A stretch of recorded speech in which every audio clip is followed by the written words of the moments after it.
Hey everybody, Josh here again. Welcome back to the channel.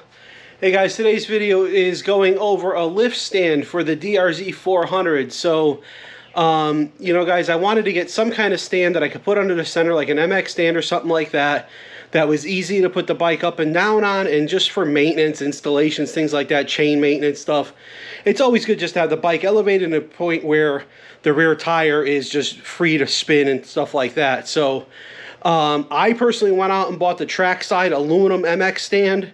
It's normally $100. They were having a sale for 50% off, so I only paid $50 for the stand, which is right in line with the Harbor Freight stand. But, you know, guys, I have the two Trackside stands for my MT-09, the front and the back stand, and they've been good quality for me. So I thought I'd give Trackside a chance on the MX stand here. So I got it over on the bench. So let's get over to the bench. We'll unbox it, and we'll get it put together, and we'll try it on the DRZ and see how it goes. All right, guys, so here's the box here. Here's how it comes. I'll get it unboxed, and I'll show you guys what came in it, because it's going to be a little hard to try to, with one hand, you know, cut the box open and everything like that. But let me get it open, I'll get stuff spread out, and we'll show you what's in the box. Alright guys, well that was a very uneventful unboxing, because it comes fully assembled, and I didn't know that. So, here is the whole stand. I didn't have to put anything together. It comes ready to go. Basically guys, with this stand, there's two height adjustments, right? This is the lower height adjustment, which you can see where it's in this notch here. It's set up for frame heights of, I think, like 11 to 16 inches. And I'm actually going to check the box to make sure I'm saying that right. Yeah, minimum is 11 to 16 inches.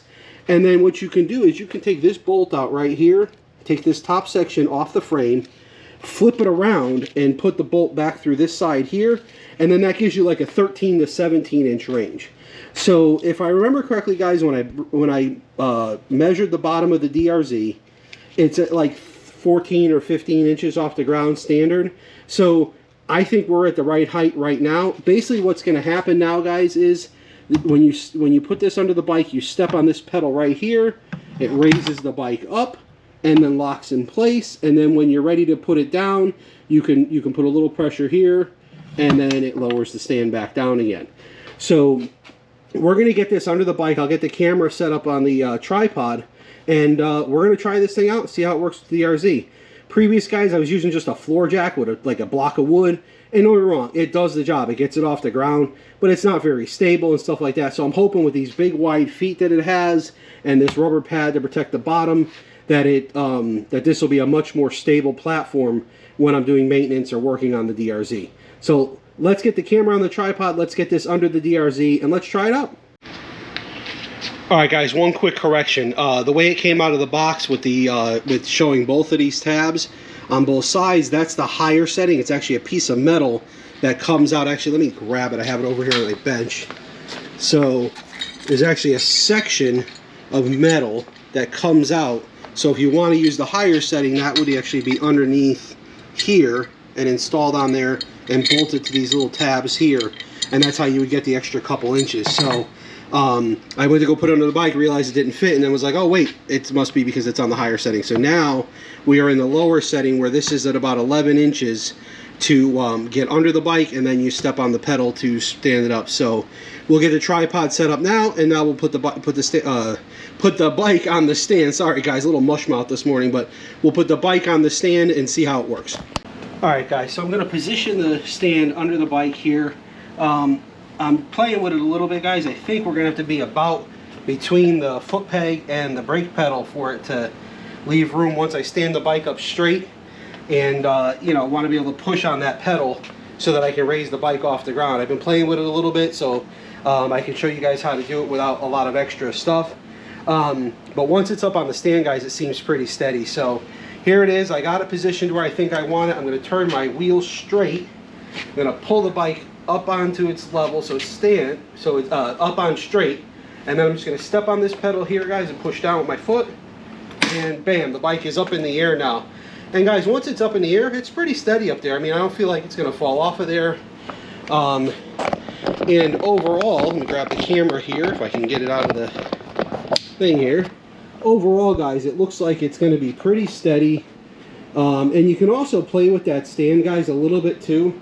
If we move the stand further forward, then the front wheel comes off the ground. So if we have to get the front tire off the ground to do a little maintenance or whatever, we can do that too by just taking that whole stand and shifting it forward.